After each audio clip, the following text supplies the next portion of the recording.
visiting this place, Panginoon. Your presence is dwelling and reigning over this place, Lord God.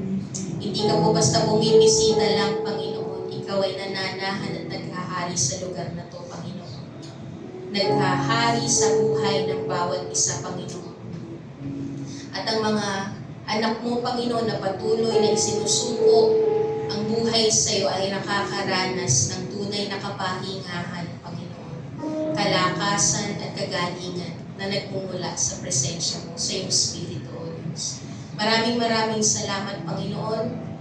Patuloy, Lord God, na ang iyong salita ay patuloy na magbigay ng buhay sa amin, Panginoon. Let your words, Lord God, continue to stir up our spirit, Lord God, and to fuel the fire in our hearts, Lord God. Lord, we pray that let us continue, Lord God, to experience your fresh oil pouring upon our lives, Lord God. Maraming salamat, Panginoon. Increase, Lord God, our longing. Increase our thirst and our hunger for your word and for your presence, Lord God. Increase, Lord God, the capacity of our spirit, Lord God, to receive great things from you and deep revelations from you. Na ang bawat pahayag mo, Panginoon, ay patuloy na tumimos sa aming puso, magbunga, Panginoon, at magdulot ng pagbabago. Na ang bawat salita mo na maririnig namin ngayong umagang ito, Panginoon, ay magdulot sa amin ng katibayan, Panginoon, ng pagiging matibay sa pananampalataya, O Diyos. Na ang iyong salita ay patuloy na magdulot sa amin, Panginoon, ng paglaya, O Diyos. Hallelujah. Hallelujah. We thank you, Lord God, for your presence. We glorify your name, Lord God. We magnify you, O Lord. We exalt you, O Lord Jesus. Thank you, Lord. Thank you, Jesus. To you all the praise and glory in the mighty name of Jesus Christ. Amen and amen. Pwede po ba natin muling palakpakan ng Panginoon? Hallelujah.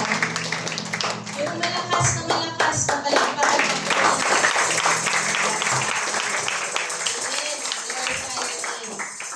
Thank you, Lord.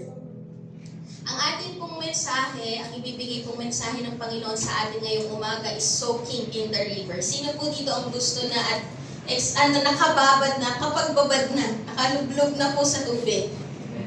Ayun. Amen. Hallelujah. And ngayon, hindi lang po pisikal na paglublog sa beach or sa pool ang gagawin po natin, but tayo ay lulubog sa presensya po ng Panginoon. Sino po ang excited na lumubog? Para nasa ng paglubog sa presence si Lord. Amen. Amen. Hallelujah. Meron lang po akong ipapakita pong picture sa atin ngayon. Ayan. Ano po yung nakikita natin? Meron pong dry plants. Ano pa po? Desert land. Dry lands. Okay? Sobrang dry po nila, no? Sobrang dry. Huwag nyo na pong tignan yung katabi nyo kasi nare-refresh yan sa presence ni Lord. Hindi po dry ang skin niya. Okay? Okay? So, kung makikita po natin dito, ang picture po na to ay puro mga tuyot. Ano po yung common thing na kailangan po nitong mga bagay na to? Tubig po, nakikita po natin na ang kailangan po ng mga lugar na to at mga bagay dito sa pictures po natin is yung tubig. Kaya sa ganito pong panahon na sobrang init, medyo papunta na tayo sa taglamig okay? Pero nung mga nakaraang araw na sobrang init, ang bagay po na hindi dapat mawala sa atin ay tubig. Ano po? Tubig. Diba? Wala pong magsasabi, sobrang init na init ako, parang gusto ko ng shoes. Meron pa akong nagsabi gano'n. Init na init ako, parang gusto kong bagong t-shirt. Di ba? Dapat, ang tendency po natin, pag tayo ay naiinitan o nauuhaw, natutuyot ang ating mga labi at dila, ang tendency natin na hanapin is tubig. Tama po? Tama? Hindi natin kayang mabuhay ng walang tubig, lalo po nung panahon ng summer. 2 o 3 beses po tayo maligo. Sino po 2 o 3 beses maligo? O hindi talaga maligo kahit mainit na. Okay? Gusto po nating lumublog. Okay? Doon po sa panahon ng summer, ang lagi po nating iniisip, ay ito na ang panahon na ako'y na gusto kong pumunta sa beach, hinahanap natin ng beach, hinahanap natin ng pool, hinahanap natin ng river. Tama po? Gusto natin talagang lumublog. Minsan nga, papatusin natin yung batsa, ilulublog tayo sa batsa sa sobrang init. Tama po? Gusto natin talaga magbabad sa tubig kasi init na init tayo. Tama po ba? Amen. Tama po? This summer season po makes you thirsty and dry. Yung init ng panahon makes you thirsty and dry. And that's why the main thing that you are longing for is water. Tubig po. Kapag ka sobrang init din po, di ba? Itong mga nakaraan, kapag sobrang init, doble yung pagod natin. Tama po ba? Nadadoble yung pagod natin. Yung usual na pagod natin parang doble kasi hindi ka lang pagod, hapong-hapo ka pa. Tama po ba? Sobrang nadodoble yung pagod natin. Alam niyo po, ito lang po yung minsan na nakakalungkot po sa atin. Sa physical nating pangangailangan, kapag ka tayo ay nadadry o natutuyot o nauuhaw, tumutugon tayo agad sa needs ng ating physical na pangangatawan. Tinutugunan agad natin yun ng tubig, tama po? Pero minsan po, in our spiritual life, okay, sa spiritual life po natin, even though you know that you are spiritually dry, naaating pa din po natin na hindi tumugon sa pangangailangan ng ating spirito. Kahit na spiritually dry ka na, nagagawa mo pa rin na baliwalain o hindi maging urgent sa atin na itil yung spiritual dryness natin. Okay? Minsan alam na natin sa ating sarili na you are in a season of drought. You are spiritually dry. Pero ang hinahabol pa din po natin ay yung mga bagay na mas magdudulot sa atin ng dryness. Okay? Isinasantabi po natin o binabaliwala natin yung tunay na makapagsasatisfy o makakapag-refresh ng ating spirito. Di ba wala pong uhaw na ang hinanap ay shoes? Walang uhaw na ang hinanap ay samgyup. Walang uhaw na ang hinanap ay t-shirt. Kanina, naghanap ako ng t-shirt, pero hindi po ako uhaw nun. Okay? Ang tendency ng isang uhaw, ang hinahanap, tubig. Pero minsan po in our spiritual life, pag tayo ay uhaw spiritually, dry spiritually, minsan, ang hinahanap natin, hindi yung tunay na magtutugon ng ating spirito o pangangailangan sa spirito. Ibang bagay ang hinahanap natin. Yung mga bagay na magdudulot pa sa atin ng dryness, di ba? Pagka po tayo uhaw, ano po ang mas pipiliin natin? Tubig o kape? Tubig. Ha? Tubig. Wait. Sigurado po ba kayo? Ang tendency po natin, ang tunay talaga natin hahanapin, tayo ay hahanap ng tubig. Tama po, hindi po kape. Kasi ang kape, mas nakakauhaw. Tama po ba? Mas nakakauhaw po yung kape. Pero ito po ang nangyayari sa ating buhay. Pagka po tayo minsan spiritually dry, ang mga hinahanap po natin is Coke, coffee, juice. Tama po? Ito yung mga bagay na hinahanap natin. Minsan, ito yung mga bagay na nagbibigay ng kapaguran sa atin. Pero ito pa rin yung hinahabol natin. Ito yung bagay na nagbibigay pa lalo sa atin ng kauhawan, na hindi naman tunay na nagsasatisfy, pero sometimes ito pa rin yung hinahabol natin. Bakit? Mas maganda eh. Mas maganda sa paningin. Tama po? Ito pa rin yung pinipili natin, unahin, bigyan ng masigit na panahon. At we didn't choose the one that truly refreshes and restores our spirit to water. Amen? Kapag ka napapagod tayo, mas pinipili pa din natin na ang tumugon sa ating kapaguran ay yung mga bagay na temporary lang. Surface lang o physical lang ang magiging solusyon ng kapaguran natin. That is the Coke, the coffee, or sometimes yung kama natin. Diba? Sometimes yung ibang mga bagay ang hinahanap natin na feeling natin magtutugon o susolusyon sa ating kapaguran, pero ang katotohanan, ang ibibigay lang na solusyon nun ay temporary lang. Okay? na nawawala po sa atin o madali para sa atin ipagpaliban, isang tabi, bitawan yung tunay na nagbibigay ng kapahingahan sa atin, which is the water. Amen? Minsan po ganun po tayo, Because a disconnected believer becomes more spiritually dry. Tama po ba? Kapag ka po ikaw ay hindi konektado sa tubig, ikaw po ay mas lalong magiging dry. Wait lang po. Na-dry po yung aking labi. Sorry. Okay? A disconnected believer becomes more spiritually dry. Ito po yung klase ng buhay na makikita natin na spiritually dry tayo. O meron tayong, we are in a spiritual drought. When we are spiritually dry or in the season of drought, kinakapaguran mo yung mga bagay na noon naman kagalakan mo. Nandun po ba tayo sa season na yon? Na kinapapaguran mo na yung mga bagay na dati naman kagalakan ng buhay mo. Yung pagsamba, pananalangin, makinig at mag-aral ng salita ng Diyos, iyan na yung minsan na dati nagbibigay ng kagalakan sa'yo pero kinapapaguran mo na ngayon. At mas lalo nating binibitawan, di ba? Hindi natin pinipili. Bakit po ang madalas na temptation ni Satan sa'yo is bitawan yung spiritual things?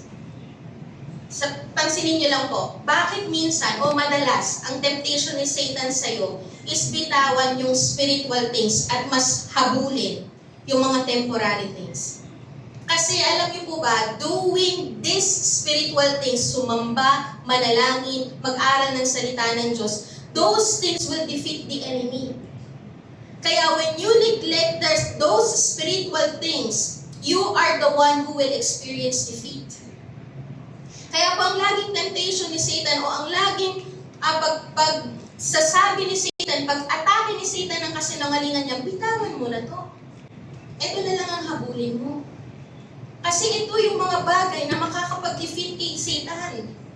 Yung mga spiritual things, yung mga bagay na panglangit, yung mga bagay na pang-spirito.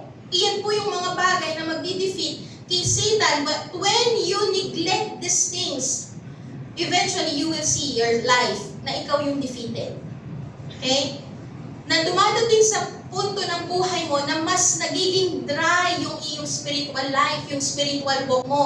Na dati naman, kayang-kaya mong labanan yung mga problema, pero dahil spiritually dry ka na, sobrang bigat mo nang dalhin yung mga kinahaharap mong problema na noon naman magaan sa'yo. Ano po? Magaan mo namang dalhin noon dahil may pananampalataya ka at talagang you are being refreshed in the presence of God. You are being strengthened in the presence of God.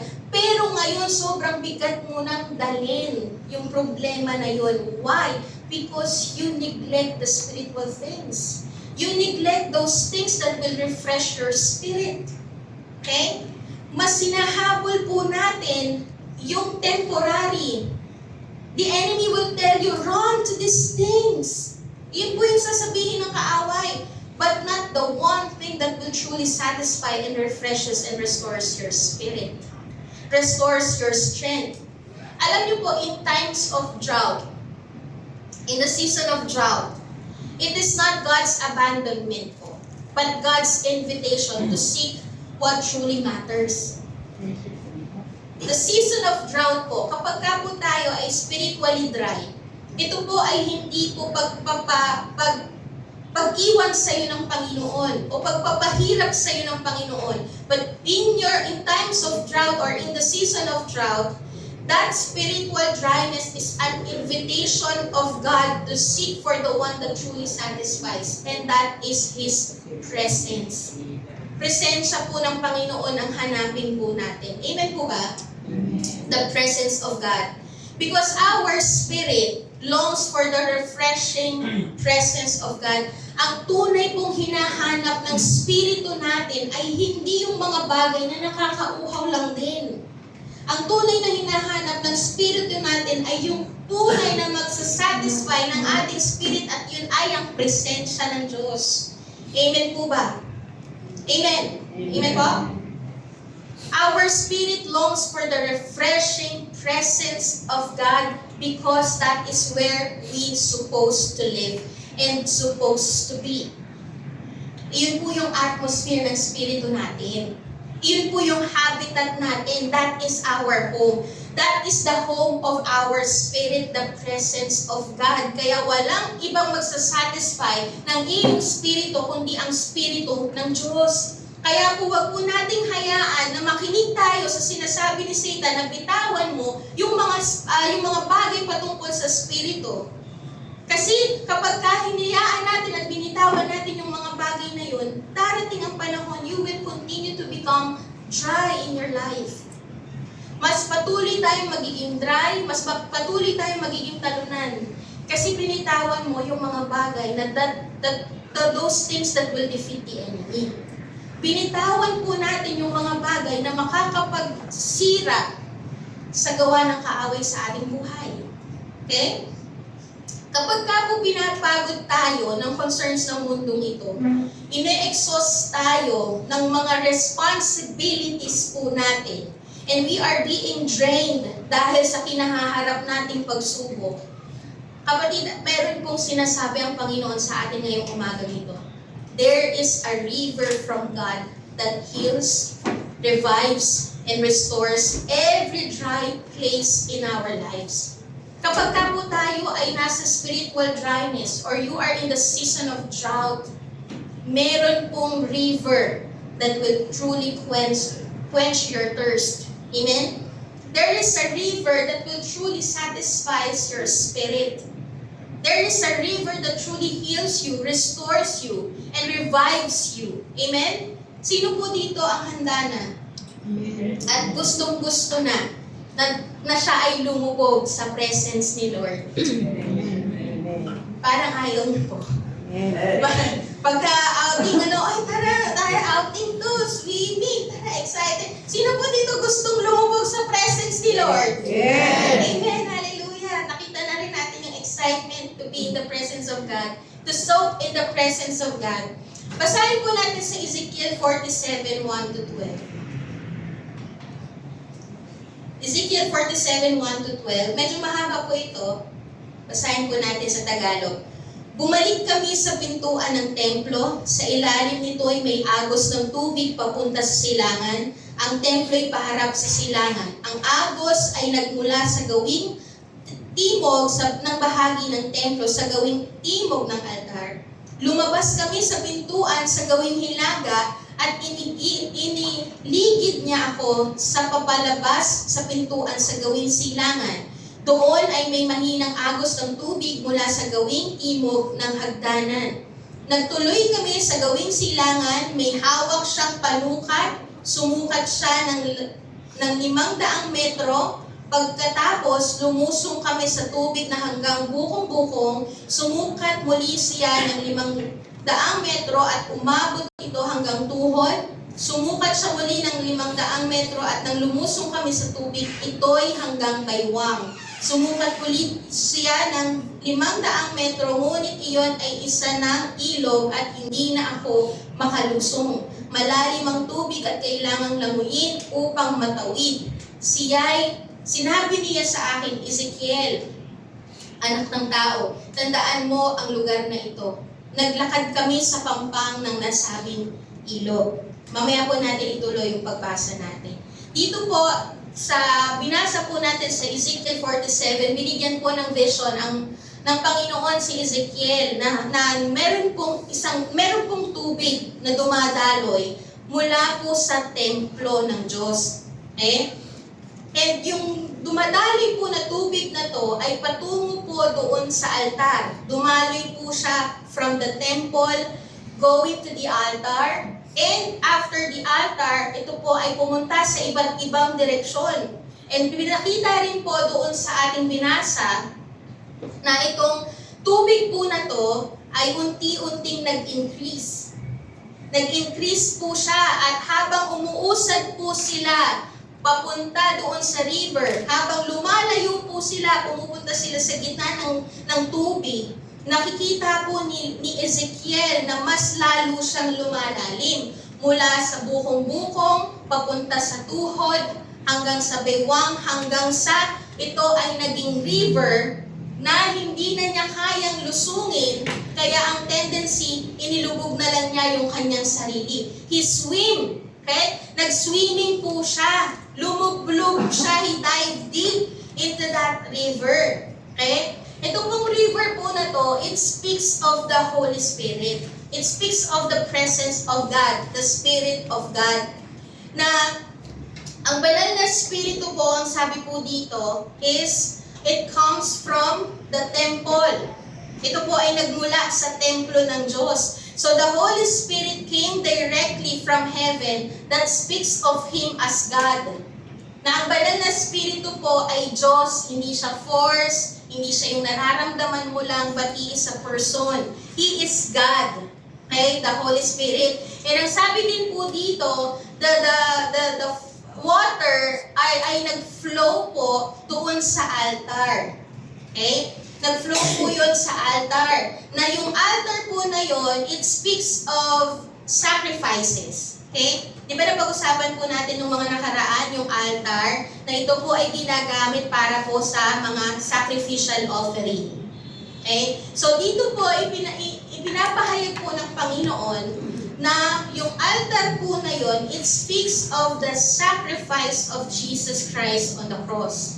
That it is Jesus Christ that are being sacrificed, that sacrifice dito po sa altar. So ibig sabihin po nitong verse 1 po na to, ang banal na Espiritu po ay nagmula po sa kalangitan, which means it speaks of Him as God. Okay? Na nag-flow po siya sa altar. It means po na ang banal na Espiritu ay natatanggap po natin o nag-flow po siya sa buhay natin nung in-acknowledge po natin at inilagay po natin ang pananampalataya natin dun sa ginawang sakripisyo ng Panginoong Jesus sa krus ng Kalbaryo. The moment that you receive Jesus Christ as your personal Lord and Savior and you put your faith in Him on His sacrifice on the cross, yun po ay yung umpisa ng pagdaloy ng banal na Espiritu sa buhay natin. Nag-flow, nag-dwell ang banal na Espiritu. Naranasan natin ang pagdaloy at pananahan ng banal na Espiritu the moment na tinanggap po natin si Kristo bilang Diyos at tagapagligtas ng ating buhay. Sino po dito tinanggap ang Panginoong Jesus? Amen. Amen. So sinasabi po dito na ang mga mananampalataya ay dinadaluyan o nananahan ang banal na Espiritu po sa Kanya nung sila po ay tumanggap sa Panginoong Jesus bilang Diyos at tagapagligtas ng kanilang buhay at tunay na naniwala at nanampalataya sa sakripisyo na ginawa ni Kristo sa krus. And ang sabi din po sa verse 3 to verse 5, basahin po natin yung verse 3 to verse 5. Going on eastward with a measuring line in his hand, the man measured 1,000 cubits and then led me through the water, and it was ankle deep. Again, he measured 1,000 and led me through the water, and it was, ano po yung nakalagay doon? Knee deep. Again, he measured 1,000 and led me through the water, and it was, ano po? Waist deep. Again, measured 1,000, it was a river. It began to become a river that I could not pass through, for the water had risen. It was deep enough to swim in, a river that could not be passed through. Dito po ay pinakita na yung tubig po becomes a river. Nung unti-unti pong nag-i-increase yung tubig, it becomes a river. Okay? And habang pong nag-move forward po si Ezekiel toward that river, palalim po siya ng palalim hanggang sa siya ay lumubog doon sa river. Dito po pinapakita ng Panginoon that God is inviting us na hindi po mag-settle, na ma-receive mo lang ang banal na Espiritu. God is inviting us na huwag kang mag-settle doon sa natanggap mo ang banal na Espiritu nung ikaw ay nanampalataya kay Kristo, kundi ang gusto ng Panginoon is habang ikaw ay lumalakad sa pananampalataya mo, habang ikaw ay tumatagal na nagiging Kristiyano, ikaw ay palalim ng palalim sa presence ng Diyos until you soak in the river. Kung mapapansin po natin dito, ang nangyari po kay Ezekiel, mula ankle deep, bukong-bukong lang po siya nung una, napunta siya sa knee deep. Okay?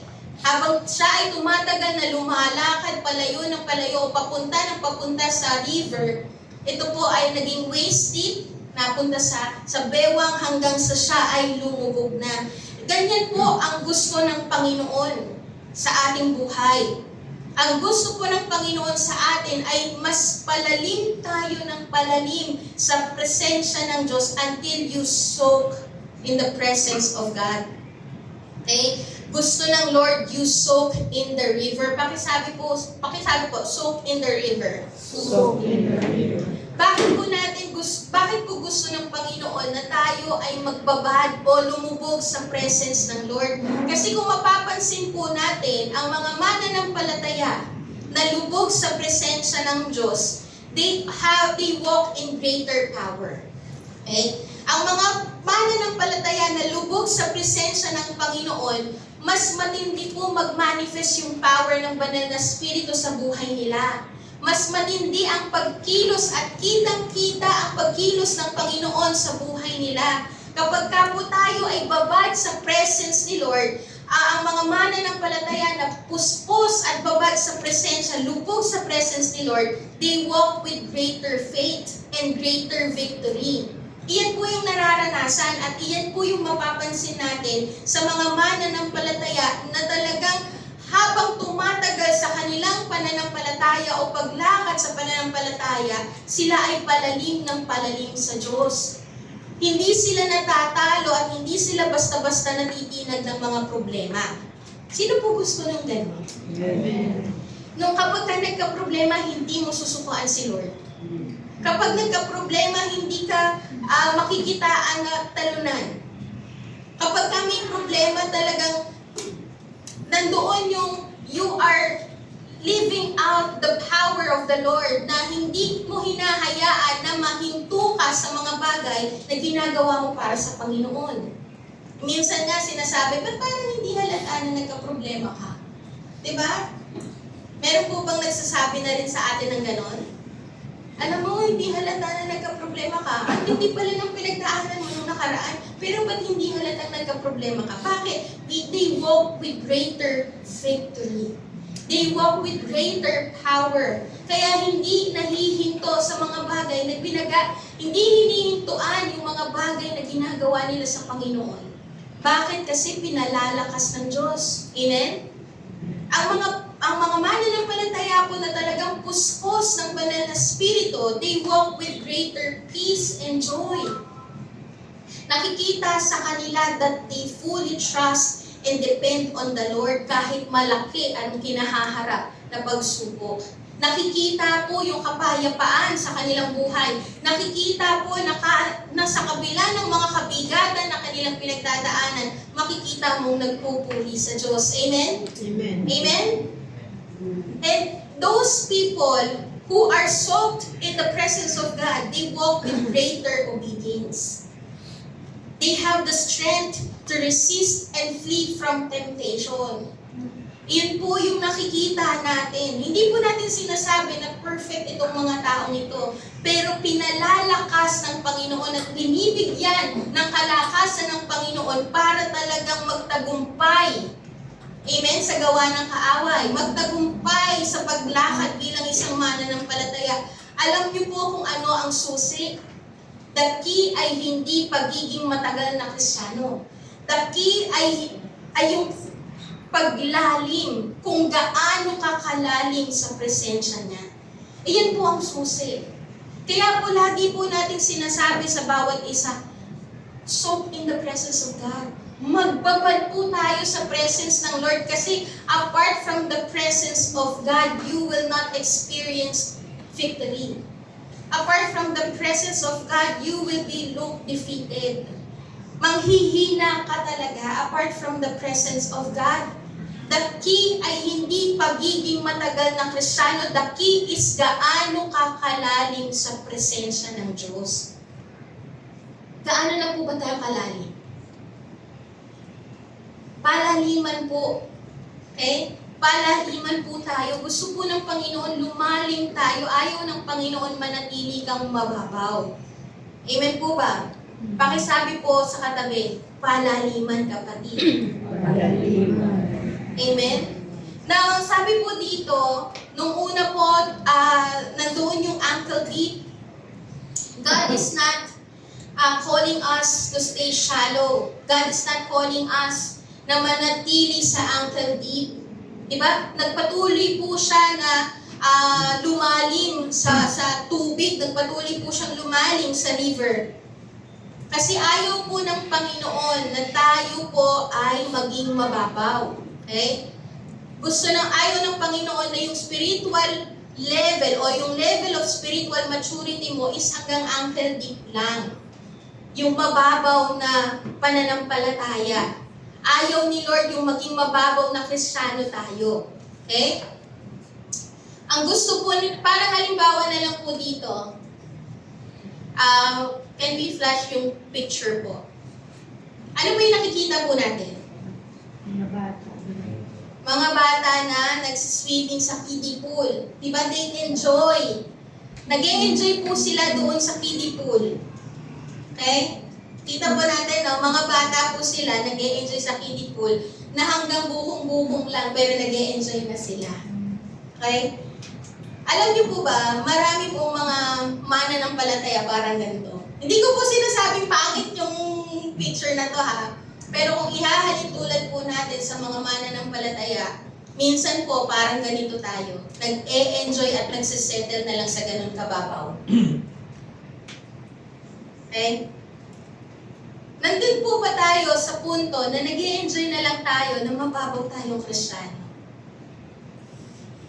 Na okay na sa'yo, satisfied ka na, that you are in a surface level relationship with the Lord. Next slide po. Yung shallow, yan yung mga ankle deep, shallow, mababaw, surface level relationship with God, half-hearted commitment. Yung hindi buong pusong nagtatalaga sa Diyos. Di ba yung mga nasa ankle deep na, nasa shore ka, tapos nandito yung tubig na, yung dagat. Di ba kapag nasa ankle deep ka, kayang-kaya mo anytime bumalik sa pampang. Tama po? Or sometimes, ganito po yung picture ng isang taong nasa ankle deep. Yung isang paa nasa tubig, yung isang paa nasa shore. Ganun po minsan tayo eh. Nagsisettle tayo na minsan mananampalataya tayo, minsan makamundo tayo. Na any moment po, pwede tayong bumalik sa mundo. Na any moment, ang bilis nating mabubunot kasi hindi rooted. Okay? Madali po sa atin ang tumalikod na lang. Any moment, pwede kang bumalik sa mundo kasi you want comfort. Okay? They just want comfort na kapag ka nahirapan, pwede any moment mabunot yung roots sa pagkakatanim kasi mababaw. At naniniwala po ako sa New Life Antipolo, wala na po sa ankle deep. Amen po ba? Amen? Wala na tayo sa ankle deep. Wala na tayo doon sa mababaw na mananampalataya. Amen po ba? Pakitignan po sa ang katabi, hindi na yan mababaw. Amen po ba? Hindi na? Amen? Hindi na mababaw na mananampalataya yan eh. Okay? Ang gusto po ni Lord, hindi ka manatiling mababaw. He wants you to go deeper. Pakisabi po sa katabi ulit, kapatid, go deeper. Go deeper. Gusto ng Lord mapunta ka sa knee deep. Okay?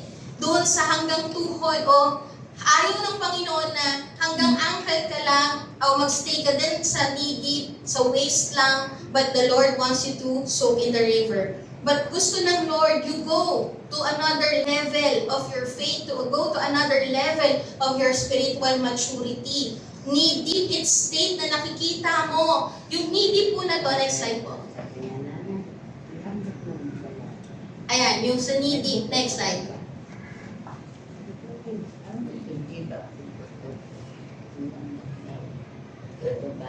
Ay, nakikita mo yung kahalagahan at kapangyarihan ng pananalangin. Okay? Iyan po yung mga tao na nasa knee deep. That is the state of spirituality na nakikita na nila yung kahalagahan at kapangyarihan ng pananalangin. You delight in praying to the Lord and meditating His Word. Ibig sabihin, labis ang kasiyahan. Okay? Labis yung kaluguran at kagalakan pagdating sa mga bagay na pang-spirito. Nagiging masarap, nagiging matamis ang salita ng Diyos. Yan po yung mga tao na nasa state na ng knee deep. Nandoon pa po ba tayo sa, hindi imbis na palalim, pabalik tayo sa shore. Okay? Imbis na palalim tayo sa Panginoon, pabalik tayo sa shore na nawawala ulit yung gana natin sa salita ng Diyos. Nawawala ulit yung gana natin sa pananalangin. I am praying po na makita natin and truly we delight in praying to the Lord and meditating His Word. Amen po ba? Andun na po tayo sa kagalakan natin ang salita ng Diyos. Yung buhay natin ang presensya ng Panginoon at ang salita ng Diyos. Amen? Amen. And then next po is yung waist deep. It's state po na pag sinabi nating waist, di ba kapag ikaw ay lumulublog na hanggang bewang na yung tubig, medyo naaapektuhan na yung lakad mo. Tama po? Tama po ba? Naaapektuhan na yung lakad mo. Okay? Talagang yung tubig na ang nagdadirect sa'yo. Yung tubig na, may influence na ang tubig sa paglakad mo kapag ikaw ay lumalakad sa waist deep. Tama po ba? Ganon din po sa pananampalataya natin or in our spiritual life. This is a state of spiritual maturity na naaapektuhan, naiimpluwensyahan at naiiba na ang lakad mo. Next slide. Nakikita na yung pagbabago sa pamumuhay mo. Iyan po yung mga tao na nasa state ng waist deep na nakikita na yung pagbabago sa buhay niya. Amen? Nakikita na yung pagbabago sa lakad niya kasi naiimpluwensyahan na siya ng Panginoon sa kanyang paglakad. Tama na yung mga lugar na kanyang pinupuntahan. Tama na yung kanyang nilalakaran patungo na sa kalooban ng Diyos. Hindi na tumataliwas, hindi na paalis sa presence ni Lord, hindi na paalis sa kalooban ng Diyos. Kaya naaapektuhan, naiimpluwensyahan at naiiba na ang lakad mo, nakikita ang pagbabago sa pamumuhay natin. Pakitignan nga po ulit yung katabi. Nasa waist deep na po ba siya? Kasi nakikita na yung pagbabago sa kanya. Na may influence na ang salita ng Diyos sa kanyang paglakad sa pananampalataya, hindi na po niya hinahayaan na siya na lang ang masusunod. Okay? But the Lord God desires a deeper intimacy. Ayaw po ng Panginoon hanggang waist deep ka lang.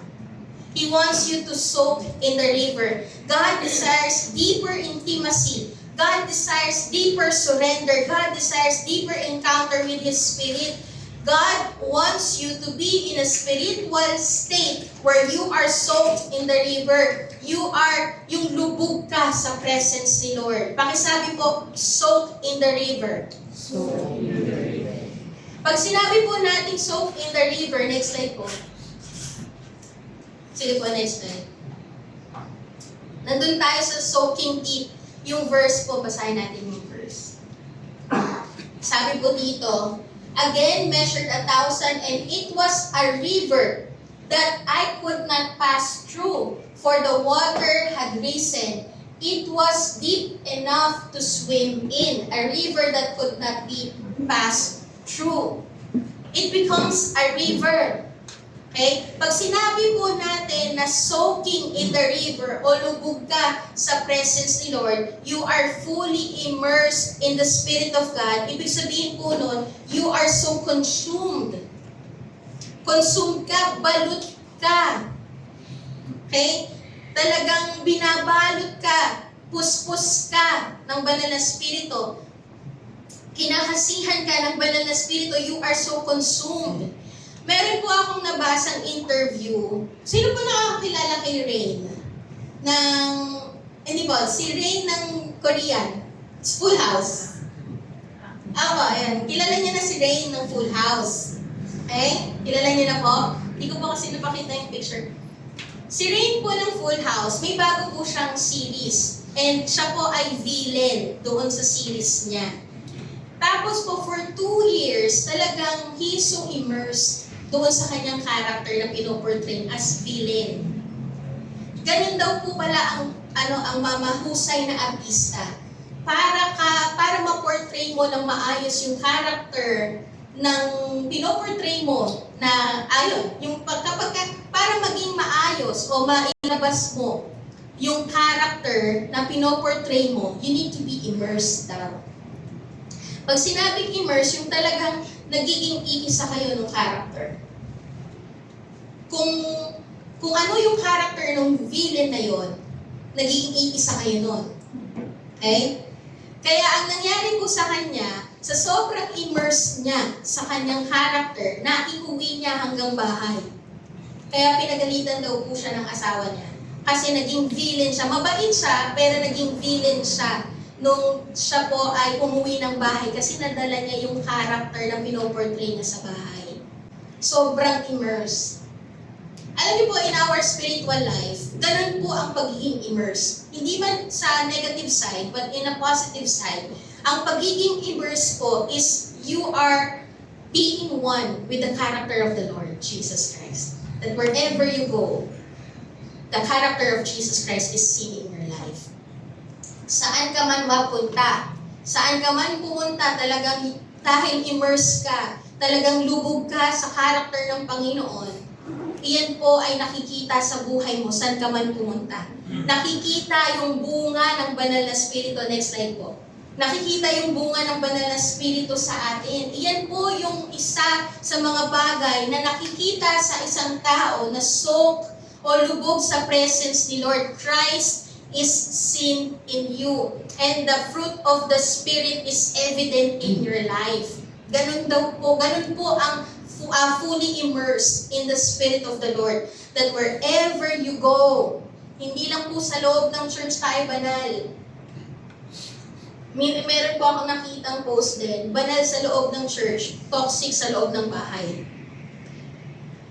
Sana po hindi tayo ganon, na nakikita ang presence ni Lord sa ating buhay, ang character at katangian ng Panginoon, the fruit of the Spirit in our lives, inside the church and even inside our home.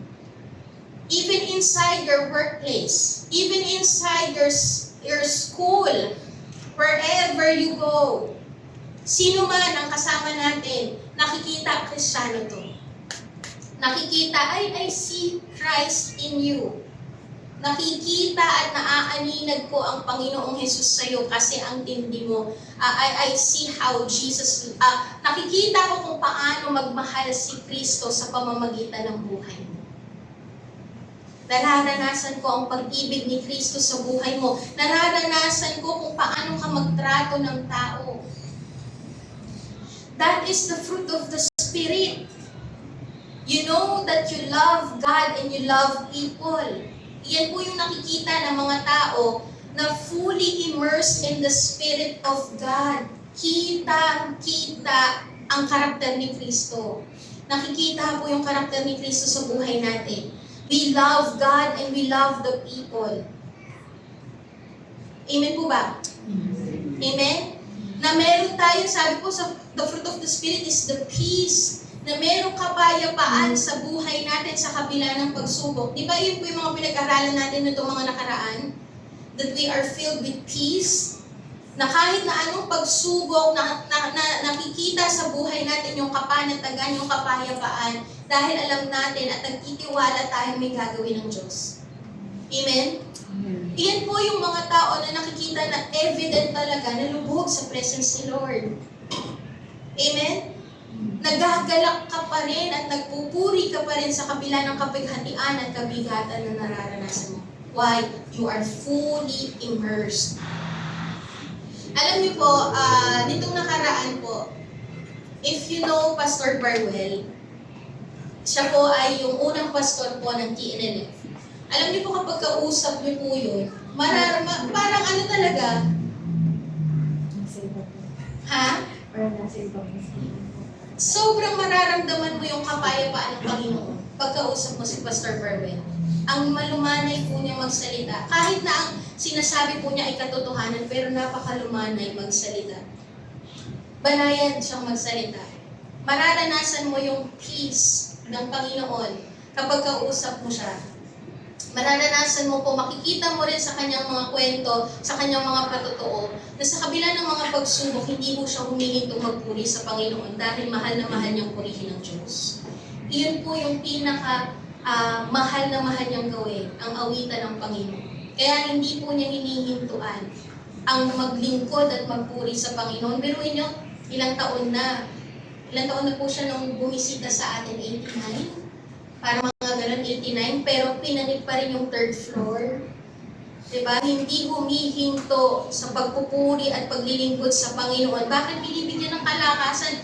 Kasi yung kalakasan na meron siya ay hindi kalakasan ng kanyang sariling katawan. Kalakasan na nagmumula sa banal na spirito. Bakit? Babad sa spirito. Ganun po ang mga taong babad sa spirito. Ibang kalakasan ang meron ka, kaya nagagawa mong magtagumpay. Kaya nagagawa po natin magpatuloy. Amen po ba? Sino po ang nais na gano'n ang maging buhay? Na sa kabila ng mga pagsubok, nakikita ka pa rin, nagpupuri at masaya para sa Panginoon. Masaya ka sa Diyos.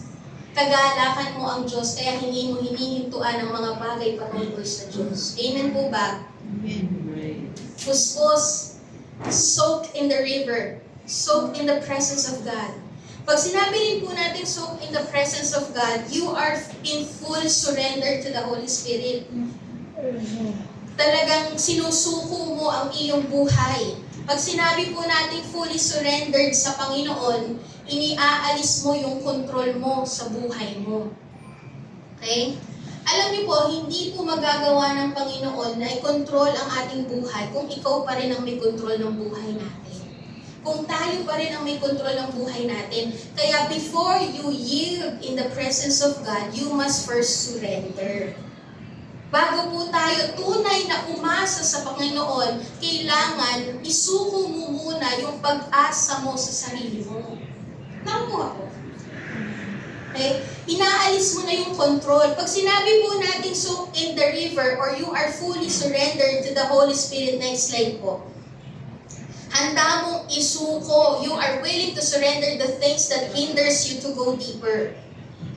Handa mong isuko yung mga bagay na humahadlang sa pagkilos ng banal na Espiritu sa buhay mo. You are so willing. Nandoon yung kalakasan na talagang tunay na isuko yung kasalanan, tunay na isuko yung selfish ambition, tunay na isuko yung self-trust. Hindi pag-asa sa sarili, hindi pag-asa sa sariling kakayanan, hindi yung ambition ang ating hindi yung self-ambition ang ating pino-pursue. Mahirap pong makuha o papuntahan ang plano ng Diyos kung pinipilit pa rin natin gawin ang plano natin. Amen po. Amen? Kaya po ang nais ng Panginoon is isuko natin ang ating buhay para talagang maranasan natin ang presensya ng Panginoon. Those people who are soaked in the river are the people who are willing to surrender everything at the altar. Pinag-usapan po natin yan nung nakaraan sa worship. You are willing to surrender everything at the altar. Everything that you know, na ang panalangin mo, Lord, tanggalin mo yung mga bagay sa buhay ko that will eventually drift me away from the faith. Even though it cost me comfort, even though it cost me convenience, but it will drift me away and distract me from my calling and my relationship with you. Alisin mo yun, tanggalin mo yun. Are you willing to pray that kind of prayer? That even though it will cost me comfort, Lord, even though, Lord, it is so good in my eyes, pero darating ang panahon, magiging karibal mo to. I am willing to let go of these things. Ganun po ang babad sa presence ni Lord kasi mas nakikita ang kahalagahan ng presence ni Lord kaysa sa mga bagay ng mundo. Willing to surrender everything that seems valuable sa iyong sarili. Dahil mas nakikita mong mas mahalaga ang Panginoon sa iyong buhay. Are you willing to surrender? Or are you resisting? Pwede po ba akong humingi ng volunteer? Si Gia na lang. Gia, come here. Meron pong pangyayari po sa aming magkita. Si Simon, meron po kasi akong pamangkin na maliit pa. Siyempre kapag maliit pa, hindi pa niya kayang linisan ng sarili. Tama po? Kapag ka maliit, ang kailangan mong gawin, ikaw yung magtatanggal ng damit para maligo siya. So, nung dumating po yung maliligo na po siya, sabi ko, Simon, tara na, magtanggal ka na ng damit. So, aalis ko na yung damit, pero siya ayaw niya, no, I don't want. No, I don't want. So, ang nangyayari, nananatili pa rin po yung maruming damit sa kanya. Kasi ayaw niyang magpatanggal. Okay? Paso.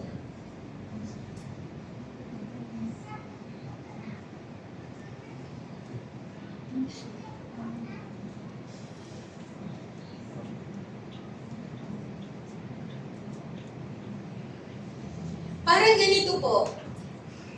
Alam niyo po kung bakit sinasabi palagi ng Panginoon, you need to surrender.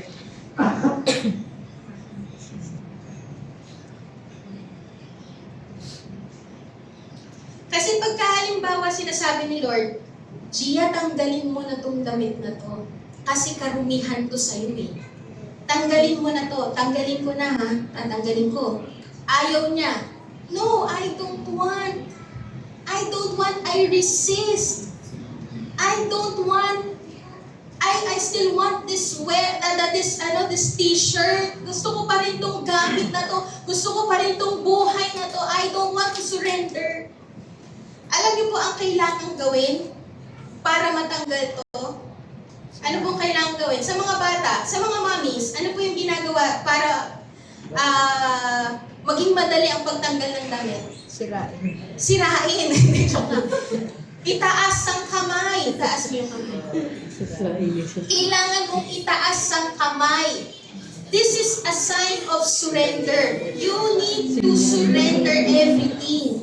Huwag kang mag-resist. Ang kailangan mo, you need to rest and surrender. Trust in the Lord. Surrender it. Kaya nga kung pinatataas ang kamay natin sa time ng pagpupuri, that is a prophetic gesture that you are surrendering your life to the Lord.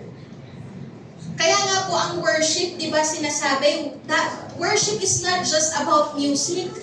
Worship is about surrendering everything at the altar na kailangan mong itaas ang kamay mo. Hindi ka magre-resist para madali sa Panginoon na alisin yung mga bagay na kailangang alisin sa buhay natin.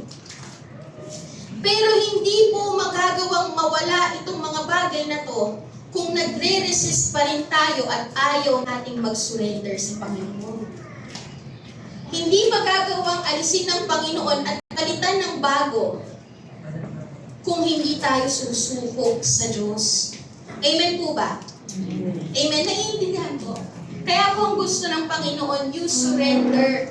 Kasi wala pong magagawa ang Panginoon. Or hindi po niya magagawang ibigay sa'yo yung bagay na para talaga sa'yo, na inilaan niya para sa'yo, kung hanggang ngayon nagre-resist ka dahil gusto mo pa rin tong damit na to. Gusto mo pa rin yung mga bagay sa mundo. Gusto mo pa rin yung mga bagay na sinasabi ni Lord, isuko mo na. You still have self-trust. You still have selfish ambition. Paano mo mapupuntahan o maibibigay ng Lord yung plano ng Lord kung ang nagre-resist ka pa rin sa Diyos at mas gusto mo pa rin is yung selfish ambition mo. Nagre-resist. Ang kailangan, surrender. Amen po ba? Surrender. The people who are fully soaked in the river are the people who are willing to surrender everything at the altar. Alam niyo po, ang mensahe po ngayong umagang ito ay paalala po sa atin sa mga nagdaang nating mga mensahe. I am praying po na hindi lang po natin ito narinig, but we have the desire to really surrender everything at the altar. Dahil alam ng Panginoon na hindi niya magagawang ibigay sa iyo o hindi mo mapupuntahan yung plano niya kung nagre-resist ka pa rin. Isuko natin. Amen po ba? Thank you.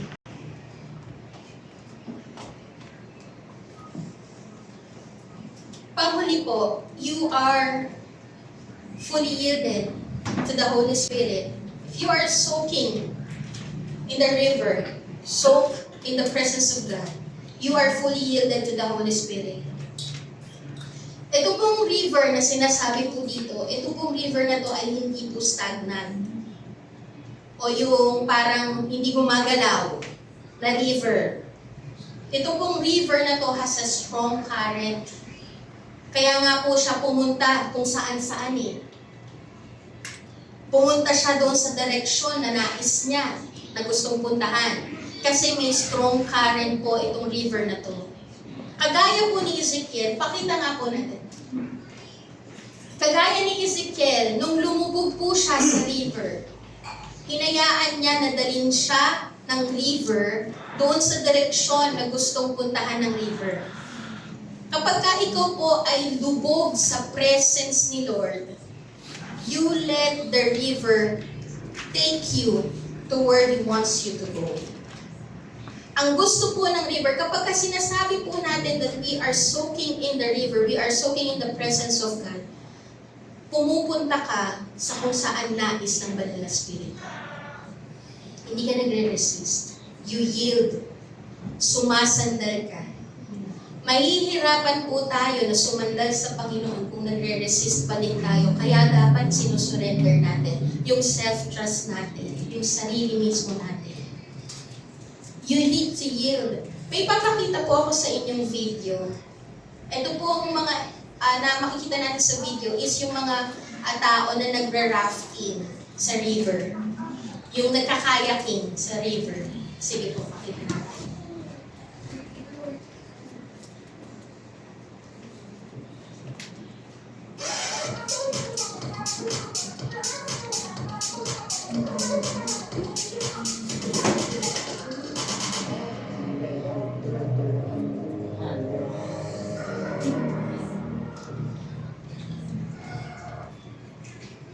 Kung mapapansin niyo po, yung river na yan, napakalakas.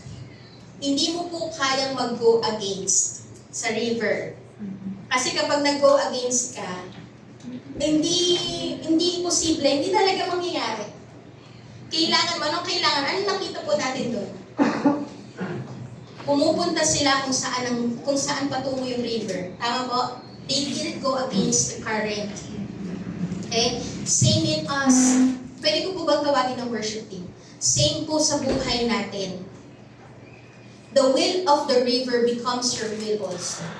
Kung saan pumupunta ang river, doon ka pupunta. Kung ano ang kalooban ng river, yun din ang kalooban natin.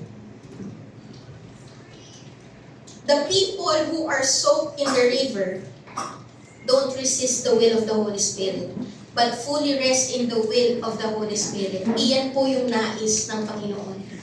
Kagaya po nung kay Ezekiel, nung siya po ay lumubog sa river, hindi po niya hinayaan na mag-resist siya o mag-go against siya doon sa river. But He let him, hinayaan po niya na dalhin siya ng river, kung saan gusto ng river na pumunta. Kung saan ang direksyon ng river, hinayaan po niya na doon din siya pumunta. He didn't resist, but He rest. Okay? Yun po yung nang mangyayari po kapag ka ikaw ay nasa river. Hindi ka nagre-resist, hindi ka nag-strive. Ang kailangan mo lang talaga is to rest. Ipagkatiwala mo ang buong buhay mo kung saan nais ng Panginoon na dalhin ka. Ipagkatiwala mo ang buhay mo kung ano ang plano talaga ng Panginoon sa iyo. That is soaking in the river. That is the kind of life that is soaked in the river.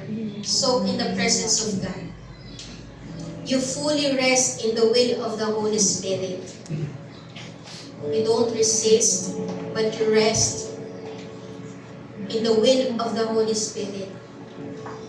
Hindi ka lalaban sa nais ng Panginoon. Ikaw ay magpapasakop at susunod sa kung ano ang nais ng Panginoon. Kasi kapag ikaw ay nagpasakop at sumunod sa Panginoon, mararanasan mo yung kapahingahan talaga. Amen? Kapag ikaw po ay lubog sa banal na spirito, hindi ka malulunod. Because the river will carry you. Kagaya po nung nakita natin, di ba? Hindi po sila nag-resist. Nag-rest sila sa kung saan gusto silang dali ng river. Kasi alam nila that the river will carry them doon sa tamang direksyon. Ganon din po sa atin. Kapag tayo ay lubog sa presence ni Lord, huwag kang matakot. Huwag kang matakot na tumugon at sumunod sa Panginoon kahit parang overwhelming yung river. Doon sa picture, doon sa video, parang ang overwhelming, nakakatakot. Parang hindi mo alam kung anong mangyayari. Ganon din po sa banal na spirito, huwag kang matakot kung tinatawag ka ng Panginoon na gawin yung mga bagay na pinagagawa sa iyo. Huwag kang matakot kung napakalaki ng pagkatawag mo. Huwag kang matakot kung may pinagagawa si Lord, huwag kang matakot sumunod. Huwag kang matakot kung may pinabibitawan si Lord sa atin, huwag po tayong matakot. Kasi ang pagbitaw o ang pag-surrender ay hindi kawalan sa harapan ng Diyos. Hindi ka mawawalan kapag isinuko mo yung mga bagay sa harapan ng Diyos. Kasi meron siyang ibibigay na mas higit. Amen? Huwag po tayong matakot na sumunod at lumubog sa presensya ng Panginoon. Sundin kung ano ang nais niya, sundin kung ano yung kalooban niya. Kasi the Holy Spirit will carry you to where God wants you to go. He is the one who will carry you through. Siya po yung magtatawid sa'yo.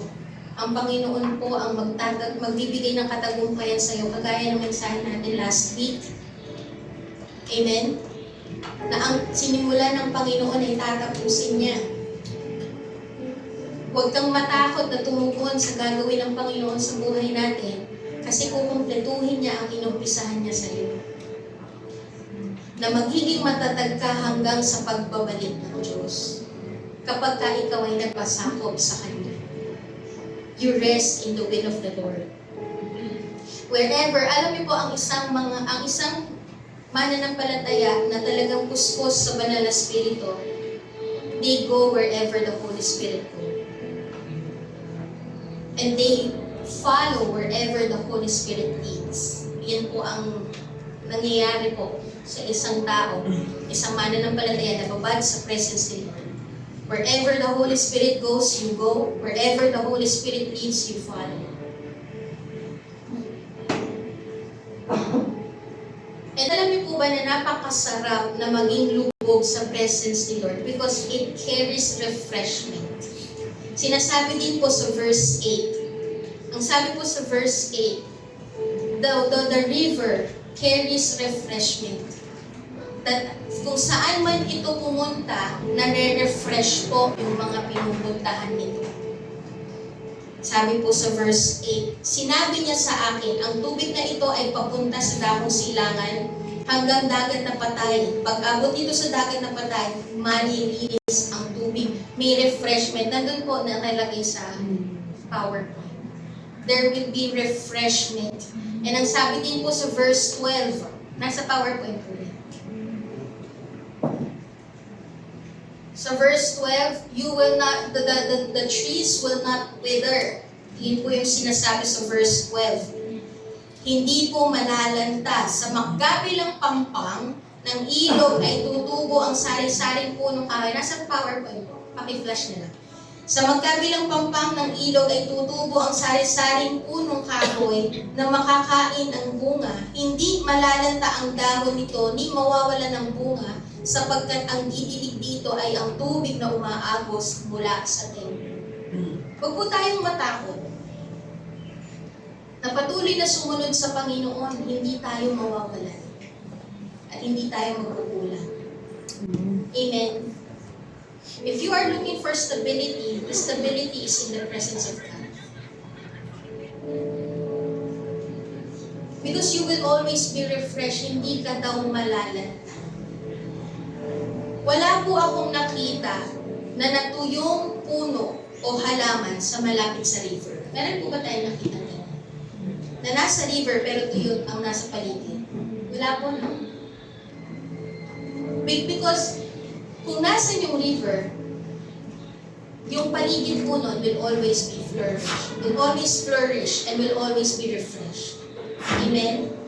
Ganon din po yung mangyayari sa buhay natin. Huwag po tayong matakot na sumunod, magpasakop, isuko ang ating buhay sa leading ng banal na spirito because you will not wither but you will always flourish. Hindi ka magkukulang. Hindi ka malalanta. A person who is soaked in the river will always be refreshed. The reason po kung bakit nakakaranas tayo ng dry season, it's because we are disconnected to the river. We are disconnected to the Spirit of the Lord, the presence of God. Hindi ka na makakaranas ng dry season kapag ka ikaw ay nagpasakop sa banal na Spirit.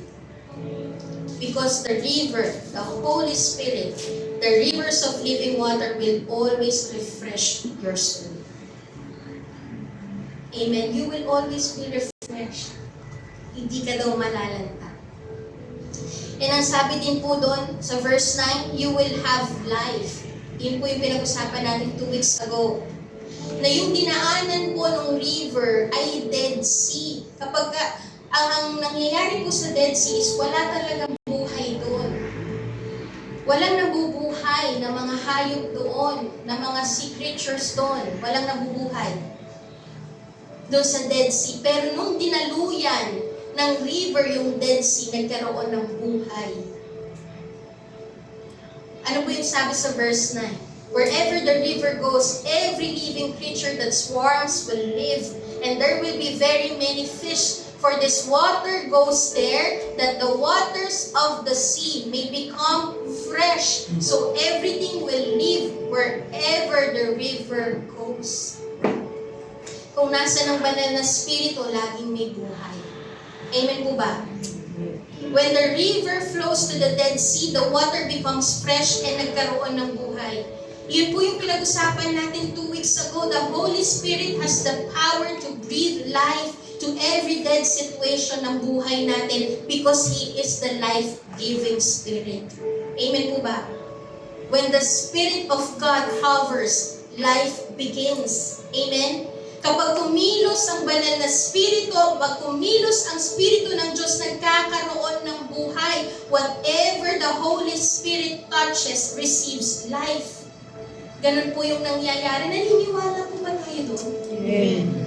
Na magkakaroon ng buhay. That the Lord will restore life to your dead marriage. That the Lord will restore life to your dead faith.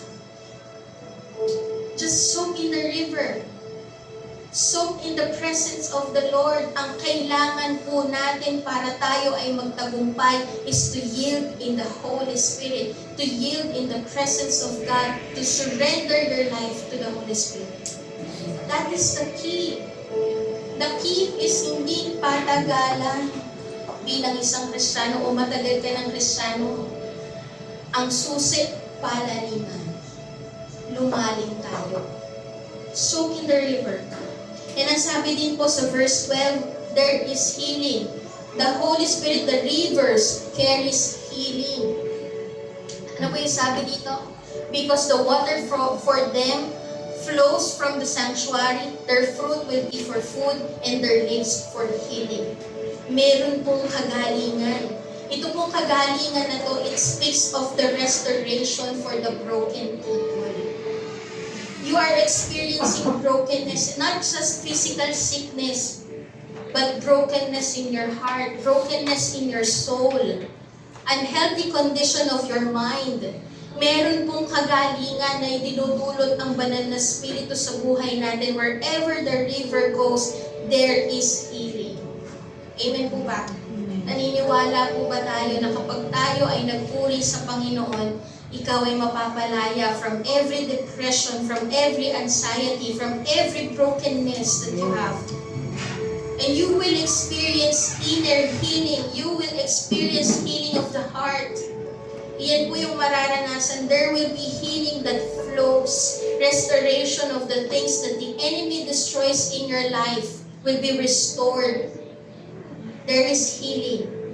Yan po yung nais ng Panginoon na maranasan natin. Kaya gusto ng Panginoon magbabad ka sa presensya ng Diyos. Because the river, the Holy Spirit brings life. The Holy Spirit carries life. The Holy Spirit carries restoration. The Holy Spirit carries refreshment. The Holy Spirit carries healing. At yun po yung mararanasan po natin. Amen. Pwede po ba tayong tumayo lahat? Sino po dito ang nais na magpabad sa